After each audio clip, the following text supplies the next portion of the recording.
DSC 2025లో జరిగిన అక్రమాలపై సమగ్ర విచారణ చేపట్టాలని నైతిక బాధ్యత వహిస్తూ విద్యాశాఖ మంత్రి నారా లోకేష్ రాజీనామా చేయాలని డిమాండ్ చేస్తూ ఎర్రగొండపాలెం నియోజకవర్గ స్థాయిలో వైసీపీ ఆధ్వర్యంలో భారీ ర్యాలీ నిర్వహించారు.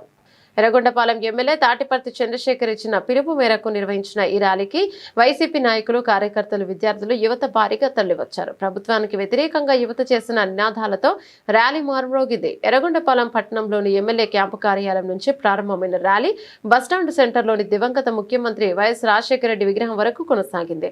ఒంగోలు పార్లమెంట్ నియోజకవర్గ YCP in charge doctor Chevireddy Bhaskar Reddy Yerragondapalem MLA Tatiparthi Chandrasekhar రెడ్డితో ముందుండి నడిచారు. అయితే అనంతరం వైఎస్ఆర్ విగ్రహానికి పూలమాల వేసి నివాళులర్పించారు. వైఎస్ఆర్ విగ్రహం కూడలిలో నిర్వహించిన బహిరంగ సభకు పోలీసులు భారీ బందోబస్తును ఏర్పాటు చేశారు. సందర్భంగా సభను ఉద్దేశించి డాక్టర్ చెవిరెడ్డి భాస్కర్ రెడ్డి మాట్లాడుతూ కూటమి ప్రభుత్వం దగా చేసి అధికారంలోకి వచ్చిందని విమర్శించారు. కార్యక్రమంలో మండల పార్టీ అధ్యక్షులు ఏకుల మూసాలారెడ్డి, పట్టణ అధ్యక్షులు కందూరు కాశీ విశ్వనాథ్తో పాటు నియోజకవర్గంలోని 5 మండలాలకు చెందిన వైసీపీ నాయకులు, కార్యకర్తలు, మహిళా నాయకురాలు, విద్యార్థులు, యువత పెద్ద సంఖ్యలో పాల్గొన్నారు.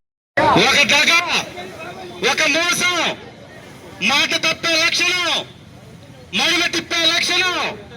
ఇక చంద్రబాబు అయితే సరే వెన్నుపోటుకే పేటెంట్, వెన్నుపోటు రాజకీయాలకి పేటెంట్ అయినటువంటి చంద్రబాబు నాయుడు గారు ఈ రాష్ట్రాన్ని పందికొక్కుల చేతిలో పెట్టినట్టుగా తలారు చేతుల్లో పెట్టేశాడు. ప్రతి దానిలో దగా, మోసం, ప్రతి దానిలో అమ్మకాలు, బేరసారాలు, సూట్ కేసు కొట్టు, ఉద్యోగం పట్టు అనేది వీళ్ళ స్కీమ్. అందుకే ఎవరైనా కానీ రాజ్యసభ అంటే పెద్దల సభ అంటారు. రాజ్యసభకు పోయింది ఎవరు? చింతకాయలు. చింతకాయలు ఎవరికి తెలుసా? చింతకాయలు చేసినటువంటి గొప్ప పని ఏంటంటే జగన్మోహన్ రెడ్డి గారిని తిట్టారనేది తనకి రాజ్యసభ ఇవ్వడానికి కారణం. చింతకాయల అయ్యన్న పాత్రుడు స్పీకర్ గా ఉంటాడు, ప్రతిపక్ష నాయకుడిని పాముతో పోల్చి చంపాలంటాడు. అలాంటి వ్యక్తికి సిగ్గు లేకుండా కుటుంబానికి మరొకసారి రాజ్యసభ ఇచ్చారు. ఇంకొకరు ఎవరు? కిలాడి రాజేష్ కాదతను, కిలాడి రాజేష్. ఈ రాష్ట్రంలో కొల్లగొట్టే కిలాడి రాజేష్ ఇంకో పదవి. ఇంకొకరున్నారు సానా సతీష్. ఎప్పుడన్నా ప్రజల మధ్యలో చూసారా? ఎక్కడన్నా ప్రజల కోసం పోరాటం చేశారా? ప్రజా సమస్యల మీద మాట్లాడారా? అతను ఒకరు. ఇంకొకరున్నారు లింగమనేని రమేష్. ఎవరి రమేష్? ఎవరు? కృష్ణానది మధ్యలో ఒక ఇల్లు కట్టి కృష్ణానది ఒడ్డులో ఉన్నటువంటి ఆ ఇంటిని చంద్రబాబు గిఫ్ట్ ఇచ్చినటువంటి వ్యక్తి. అదే చెప్తుంది, గిఫ్ట్ కొట్టు, అవకాశాలు పట్టు, సూట్ కేసు కొట్టు, ఉద్యోగం పట్టు. ఇది వీరి యొక్క భాగవతం.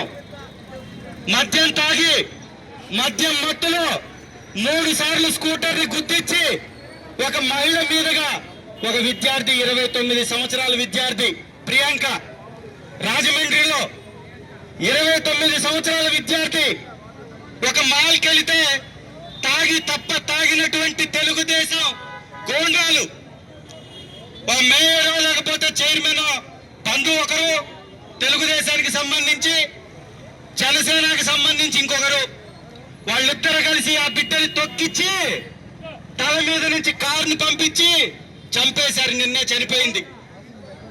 మహిళలకి రక్షణ లేదు, విద్యార్థులకు ఉద్యోగాలు లేవు, రైతులకి పంట సహాయం నిధి లేదు, ఉచిత బీమా లేదు, ముసలి వాళ్ళకి పెన్షన్ లేదు, అర్హత కలిగినటువంటి వాళ్ళకి ఇల్లు లేవు. ఏముందయా అంటే స్కాములు, స్కీములు. ఇలాంటి ప్రభుత్వాన్ని గద్దెదించాలా లేదా? ఇలాంటి ప్రభుత్వాన్ని గద్దెదించాలా లేదా? అందుకే మహిళలు, నిరుద్యోగులు, ఉద్యోగులు, రైతులు, విద్యార్థులు ప్రతి ఒక్కరు కూడా కదం తొక్కి చంద్రబాబు నాయుడు గారి కూటమి ప్రభుత్వాన్ని పాతాళంలోకి తొక్కేద్దాం.